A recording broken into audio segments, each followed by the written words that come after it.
Ahlan wa sahlan na marhaba mpenzi mtazamaji, asalamu alaykum popote pale ulipo. Ni matumaini yetu kwamba umeshinda vyema. Hujambo na karibu kwenye taarifa hizi za Darubini ya Channel 1, ikiwa ni siku 23 mwezi Oktoba mwaka 2024.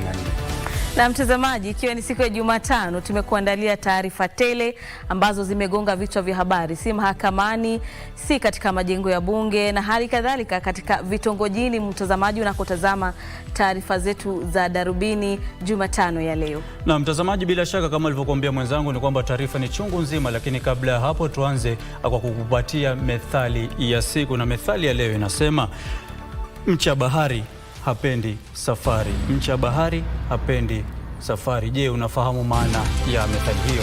Na mtazamaji, endelea kutuma jumbe zako kwenye mitandao yetu ya kijamii kuhusiana na jinsi ambavyo unafahamu maana ya methali yetu ya siku ambayo ni mcha bahari hapendi safari. Kurasa zetu ni @Gladys Mungai na @Ahmed Juma Bhalo, na pia katika KBC Channel 1 katika ukurasa wetu wa Twitter na vile vile katika ukurasa wetu wa Facebook. Na mtazamaji, wapo muda utaturuhusu, tutakapokuwa tunatamatisha taarifa hizi, bila shaka tutapenda ama tutapitia baadhi ya jumbe zenu. Kwa hivyo tunakuomba tutumie maana ya methali hiyo, mcha bahari hapendi safari. Mcha bahari hapendi safari. Sasa hivi tupate vidokezo.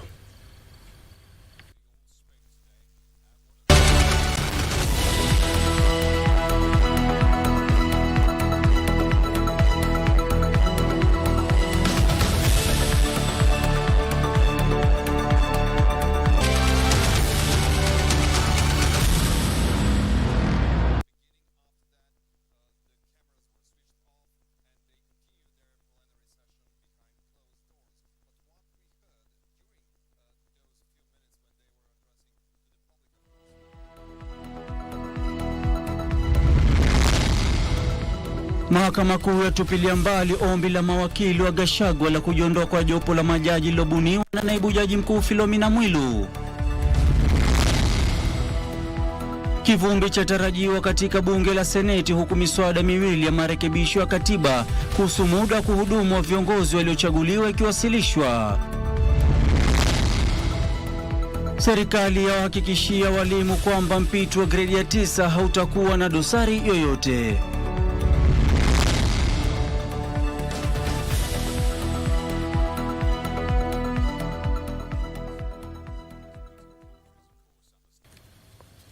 Mimi naitwa Ahmed Juma Bhalo, pia ukiniita AJB nitaitikia, na Lucy Maura na tusaidia kwa upande wa lugha ya ishara. Karibu mtazamaji kwa taarifa zetu. Mimi naitwa Gladys Mungai. Na jopo la majaji wanaosikiliza kesi ya kubanduliwa kwa naibu rais Rigathi Gachagua limeamua kwamba naibu jaji mkuu Philomena Mwilu alizingatia katiba na sheria alipobuni jopo hilo. Mtazamaji, wakiongozwa na Jaji Eric Ogola, majaji hao walisema kwamba hakukuwa na kikao rasmi cha mahakama siku ya Jumamosi jinsi ambavyo ilivyodaiwa na mawakili wa Gachagua, na kwamba maagizo hayo yaliwasilishwa kwa pande husika kupitia mitandao. Haya yalihusiana hususan na maagizo ya mahakama ya Kerugoya ya kusimamisha kuapishwa kwa Kithure Kindiki kuwa naibu rais. Wakili wa Gachagua Paul Moite alisema kwamba atawasilisha rufaa kupinga uamuzi huo.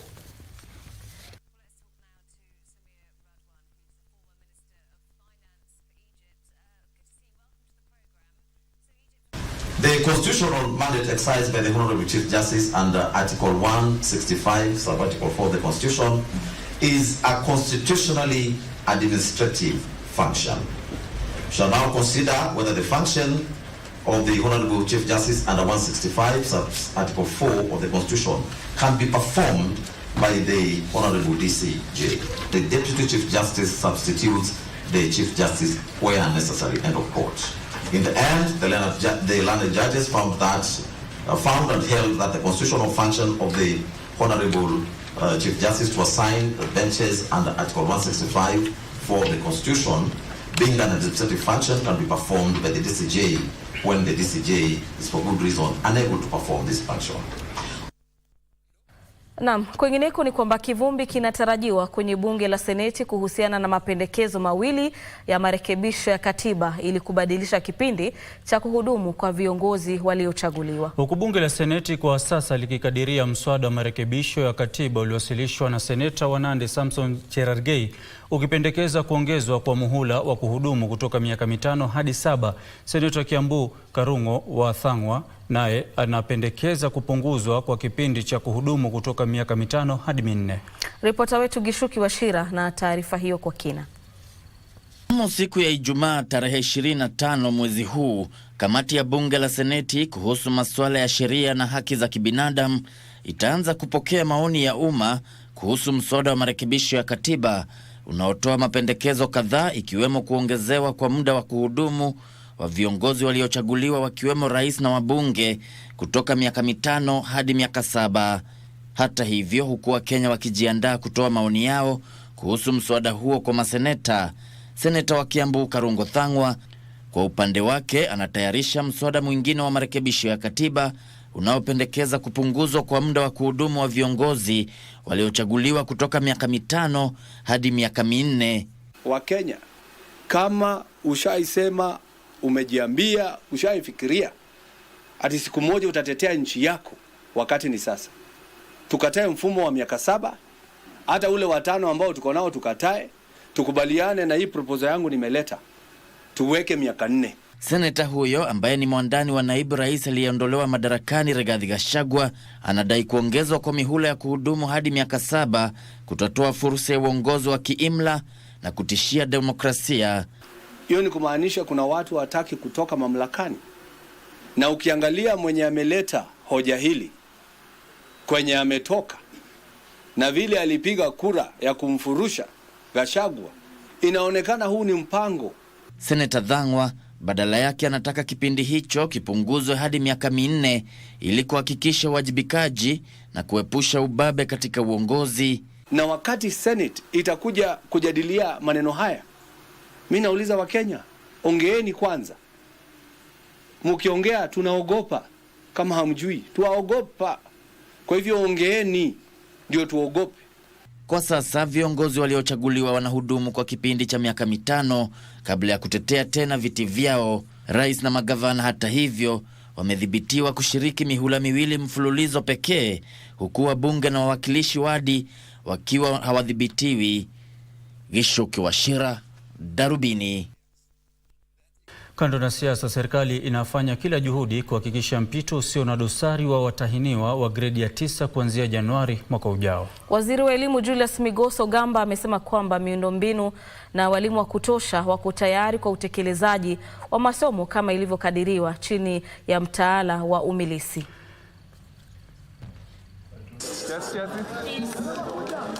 Ni hafla ya uzinduzi wa shughuli ya usambazaji wa vitabu vya kiada kwa shule za sekondari msingi katika taasisi ya ukuzaji wa mtaala humu nchini jijini Nairobi. Waziri wa Elimu Julius Migoso Gamba alikariri kwamba serikali iko mbioni kutekeleza kikamilifu mtaala wa umilisi. In terms of the government's preparedness to handle the grade 9, we are at an advanced stage and we are sure that come January we will have covered the areas that need to be covered. The Presidential Working Party went around the country and 93% of the people who were interviewed through public participation confirmed that they want grade 9 domiciled in primary schools. In fact, it is now called junior school. So 7, 8 and 9 junior school domiciled in primary school. Mwaka ujao mtaala wa umilisi utaingia gredi ya 9, huku waziri Gamba akiwahakikishia Wakenya kwamba ujenzi wa madarasa zaidi unaendelea katika shule za msingi. We've already done 3,500 classrooms. The next slot, that is 7,500, is ongoing. We are in between, I think, 22% to 68% complete. Serikali kwa ushirikiano na tume ya huduma kwa walimu TSC pia imetoa mafunzo kwa walimu na kuajiri wengine zaidi. We've retooled and trained over 66,000 teachers who will be dealing with this particular section. That we give a ratio of 40 to 60, and in that particular blend, then we give that particular freedom to teachers to be able to socialize with a wider scope of content. Kwingineko, afisa mkuu mtendaji wa tume ya TSC Nancy Macharia aliyefika mbele ya kamati ya elimu katika bunge la kitaifa alisema walimu 48,550 wa shule za msingi wameajiriwa katika kipindi cha miaka 2 ya kifedha iliyopita ili kuhakikisha mpito laini wa gredi ya 9. Tume ya TSC hata hivyo ilikiri kuwepo kwa uhaba wa walimu wa masomo ya sayansi haswa fizikia. We don't have enough science teachers in this country. We have done that continuously, and sometimes even before the CBC, I think I've appeared here and I have said, you will advertise for a physics teacher in the whole country, and you can't get. Na huku haya yakijiri, waziri wa elimu amewahakikishia watahiniwa katika maeneo yanayokumbwa na ujangili na mafuriko kwamba usalama utadumishwa wakati wa kipindi cha mtihani ya kitaifa. No learner will miss their exam. So some of those are being moved from the centers. Maybe they were into another central place that is safer for them to be able to undertake the examinations. Wa kitaifa wa mwaka huu wa shule za upili KCSE ulianza hapo jana, huku watahiniwa grade ya 6 wakitarajiwa kushiriki mtihani wa tathmini ya elimu msingi nchini KPSEA kuanzia tarehe 28 hadi 30 mwezi Oktoba. Parsai Frederick, Darubini. Na mtazamaji, ni wakati wa kupata pumziko fupi na matangazo ya kibiashara kutoka upande wa pili wa studio, lakini kabla ya hapo tunakumbusha methali ya siku: mcha bahari hapendi safari. Mcha bahari hapendi safari. Je, unajua maana ya methali hiyo? Endelea kutuma jumbe zako kwenye mitandao yetu ya kijamii at KBC Channel 1, at Gladys Mungai na at Ahmed Juma Bhalo. Na kabla ya kutamatisha taarifa zetu za Darubini, kama ilivyoada, tusoma baadhi ya jumbe zenu mtazamaji. Kwa hivyo sasa tupate pumziko fupi.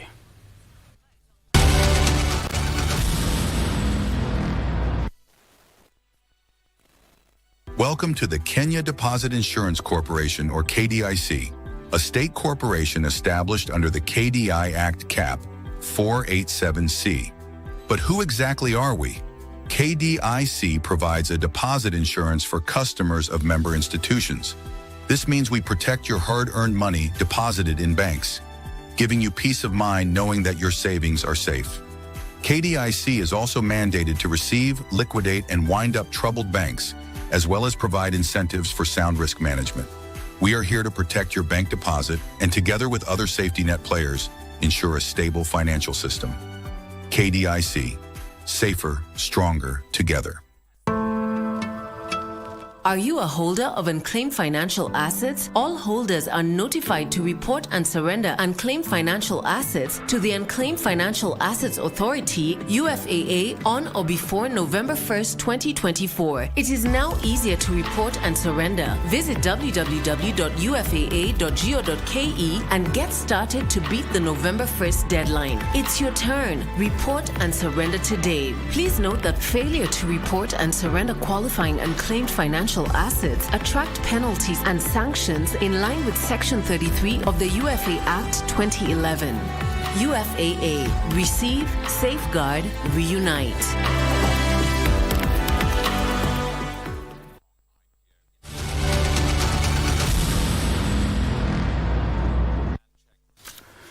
Naam, shukran sana mtazamaji na karibu tena. Tukisonga mbele na taarifa zetu jioni ya leo, Kenya na Somalia zimekaribisha kubuniwa kwa kikosi kipya cha Muungano wa Afrika cha kulinda amani chini ya Somalia. Na Rais William Ruto na mwenzake wa Somalia Hassan Sheikh wanasema kikosi hicho kitachukua majukumu ya kile kilichotangulia cha mpito nchini Somalia.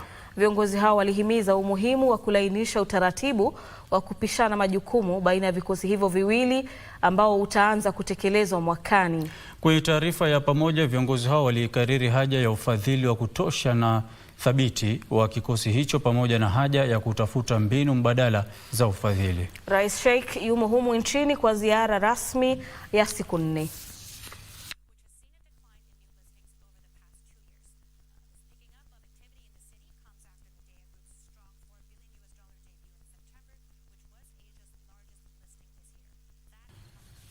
Na vyama vya wafanyikazi wa sekta ya umma nchini vimefutilia mbali mgomo uliopangwa baada ya serikali kutoa hakikisho kwamba haki zao za bima ya matibabu zitashughulikiwa wakati wa mpito kutoka kwa hazina ya kitaifa ya bima ya matibabu NHIF hadi halmashauri ya afya ya jamii yani SHA. Viongozi wa vyama hivyo walitia saini mkataba wa serikali huo na serikali ambao unawahakikishia wafanyikazi wote waliokuwa chini ya bima ya NHIF kuwa hawatapoteza ajira.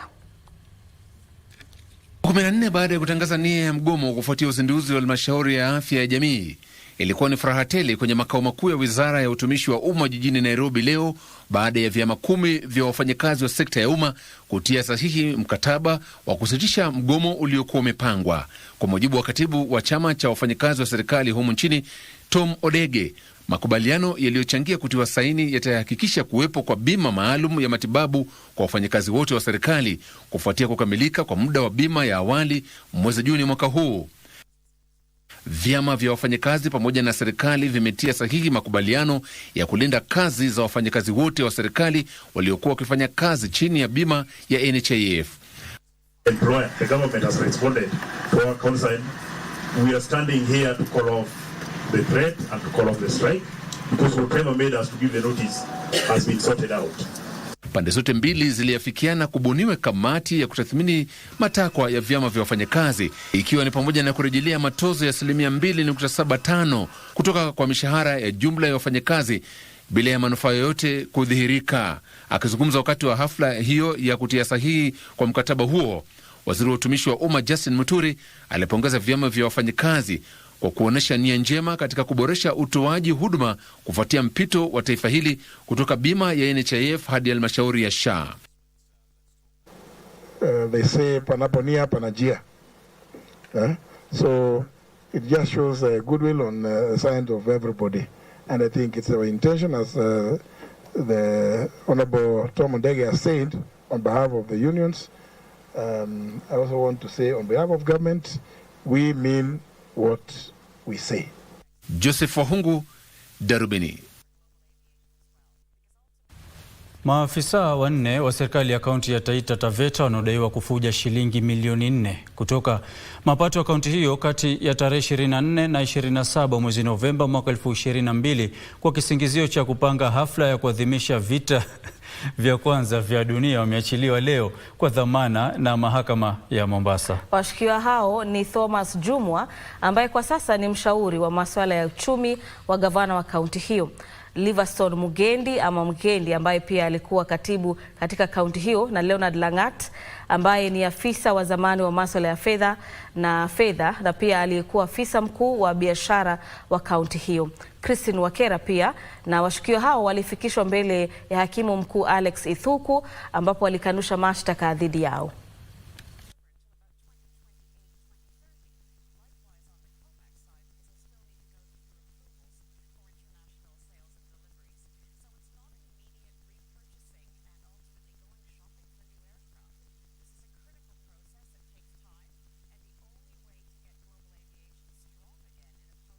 Commemoration that was held between 24th and 27th November 2022 without budgetary provisions for the financial year 2022-2023. First accused person Thomas, second accused person, third accused person, fourth accused person. The total sums indicated in those counts come to just over Kenya shillings 4 million. As noted above, the constitutional right to bond has not been opposed. In my view, for the second to fourth accused persons, a bond of Kenya shillings 1 million with one surety of similar amount, and in the alternative, cash bail of Kenya shillings 200,000 will be reasonable. For the first accused person, it is my finding that the number of counts and the sums involved should be a factor in the consideration for what is reasonable. I therefore proceed to also grant him a bond in the sum of Kenya shillings 2 million with one surety of similar amount, or in the alternative, he will be allowed to pay cash bail Kenya shillings 500,000.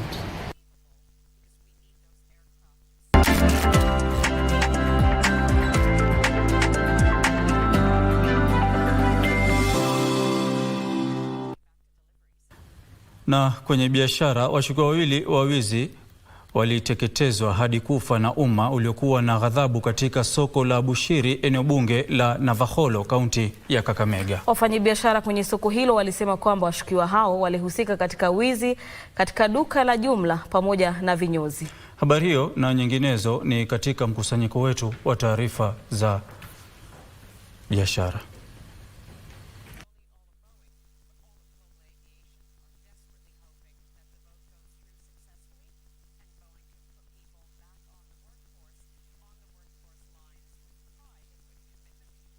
Kwingineko ni kwamba Kenya itatumia mabilioni ya pesa katika masuala ya ujenzi wa vifaa vya kuhifadhi maji katika juhudi za kukabiliana na tatizo la ukosefu wa maji humu nchini. Na serikali inalenga kuongeza kiwango cha uhifadhi wa maji hadi kufikia kiubiki mita bilioni 125 kufikia mwaka 2025. Na mtazamaji, ni kwamba waziri wa maji Eric Muga amesema kwamba serikali pia inatafuta zaidi ya shilingi bilioni 450 kuafikia azma ya utoaji maji safi na unadhifishaji katika Wakenya kufikia mwaka 2020.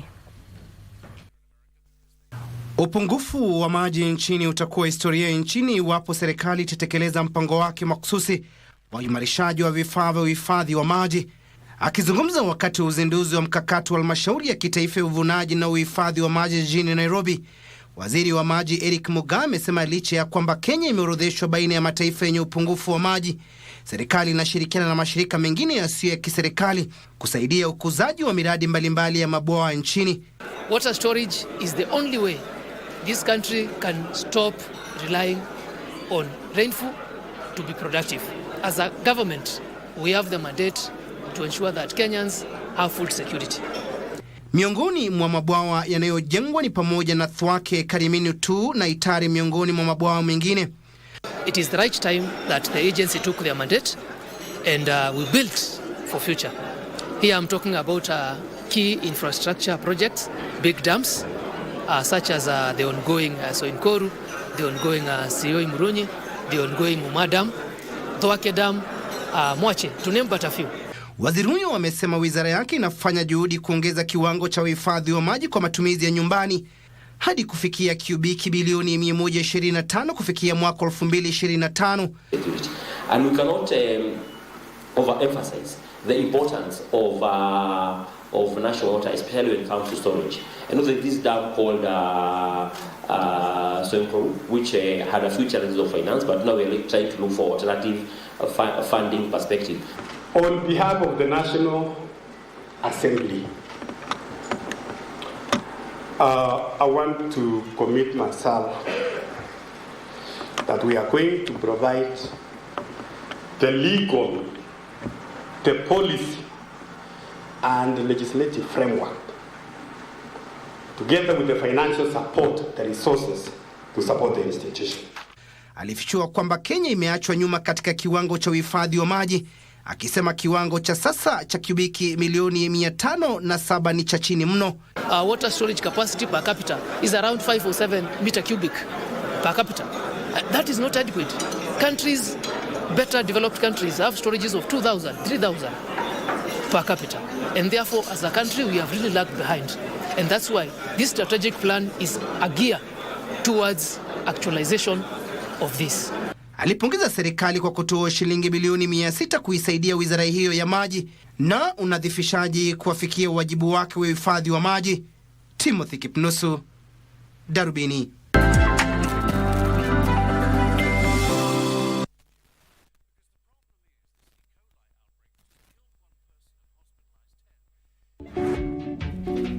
Unaweza eleza mahakama ni nini iliongezwa?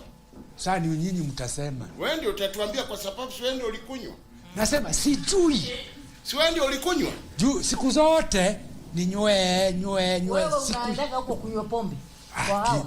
Asubuhi 6 in the morning niko huko. That mess you know. Who put it inside there?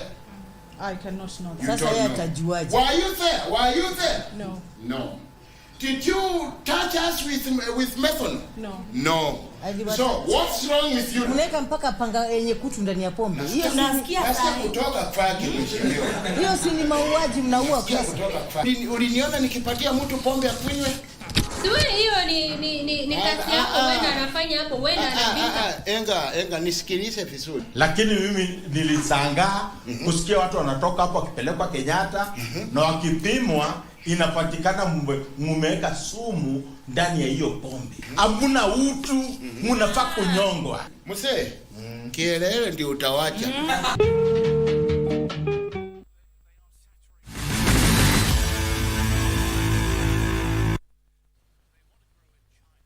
Baada ya Gladys Mungai pamoja na AGB kumla kuku mzima, niruhusu nimalizie kwa mwenyewe yake. Naitwa Timothy Kipnusu.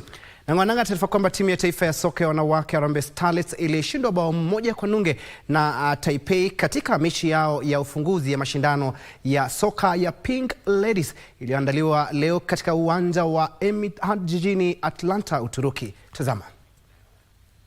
Ilifungwa katika dakika 18 na licha kuimarisha mashambulizi yake katika mchuano huo haikuweza kusawazisha. Baada ya mchuano huo, Kenya sasa itaangazia mchuano ujao ambapo itacheza na Urusi Jumamosi kabla ya kuhitimisha mechi zake dhidi ya Ufilipino. Starlets chini ya ukufunzi wa kocha mkuu Beldin Odemba inatumia mechi hiyo kujiandaa kwa michuano ya kimataifa.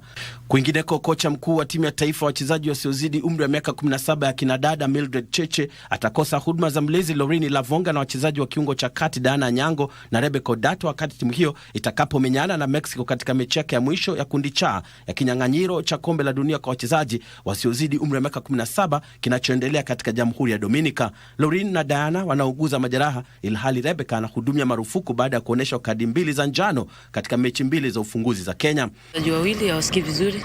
Lorin na Diana watakuwa kwa kikosi kesho. But the rest of the squad wako sawa, watajituma kuingia in place of the two. Pia sisi tutaweza kutumia strength zetu kwa hiyo mechi kwa sababu wachezaji wetu strength zao ni tofauti sana na wachezaji wa huko. So ni kujaribu ku maximize actions zetu especially in front of goal kwa sababu hatujaweza kupata hata bao moja, but sasa tukienda kwa mechi ya kesho tuko keen sana at least tuweze kupata bao moja.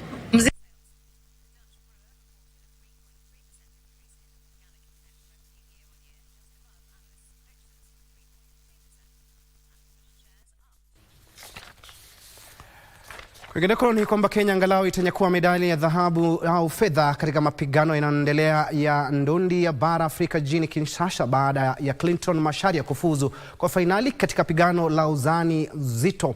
Macharia alimshinda Judicial Luvo wa Angola kwenye pigano la nusu fainali na kujikatia tiketi ya kushiriki finalini. Alisema kuwa anapania kunyakua nishani ya dhahabu katika juhudi zao za kuboresha matokeo ya timu ya Kenya kwenye mapigano hayo baada ya kunyakua nishani za shaba kwenye makala yaliyopita. Mwenzake Shafi Bakari wa uzani wa unyoya, Robert Okaka wa uzani wa lightweight, Lois Vincent Ocheng na naodha kunradhi Boniface Mugunde wanatarajiwa kufuata nyayo zake kwenye mapigano yao ya nusu fainali hapo kesho.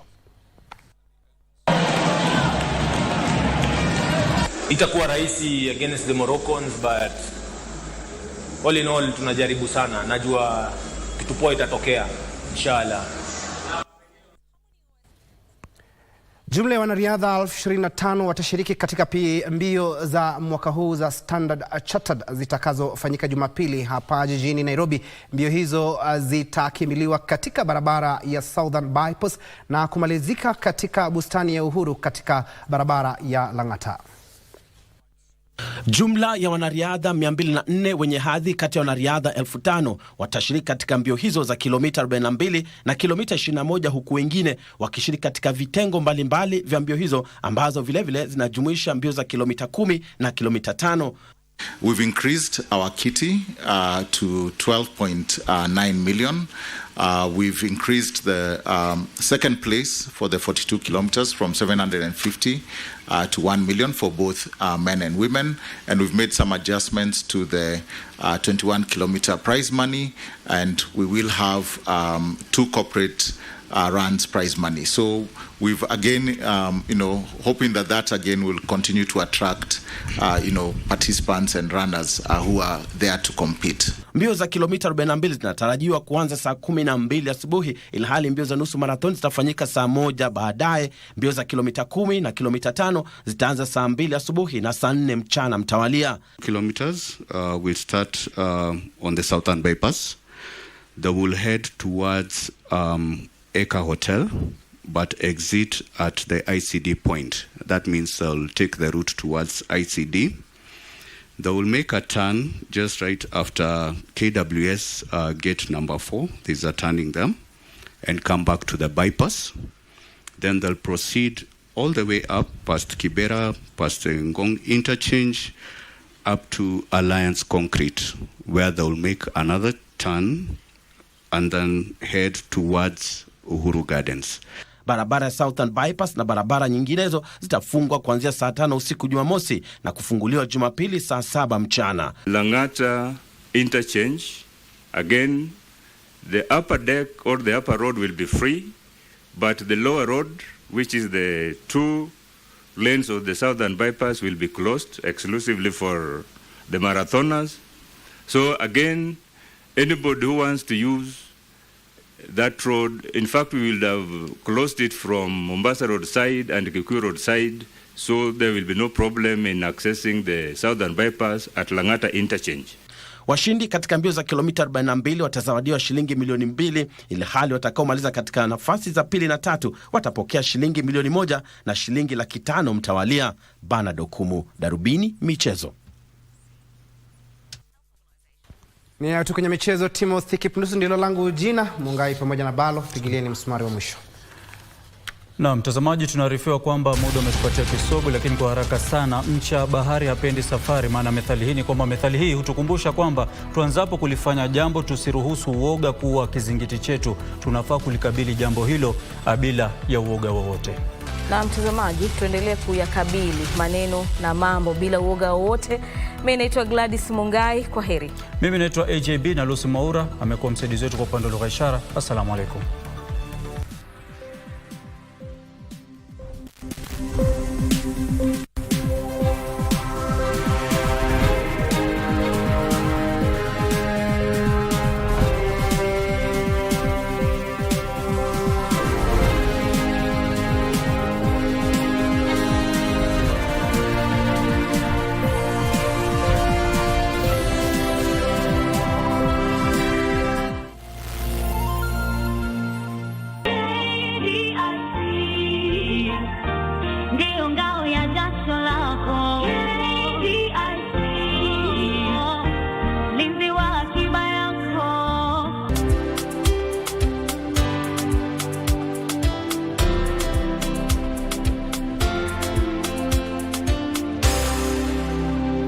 KDIC, safer, stronger together.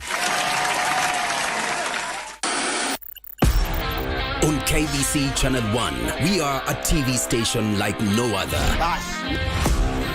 Get a taste of the best in entertainment. Yes, indeed. Feel the passion. Will you promise me? I swear that you will never lose me. I can't get married to you.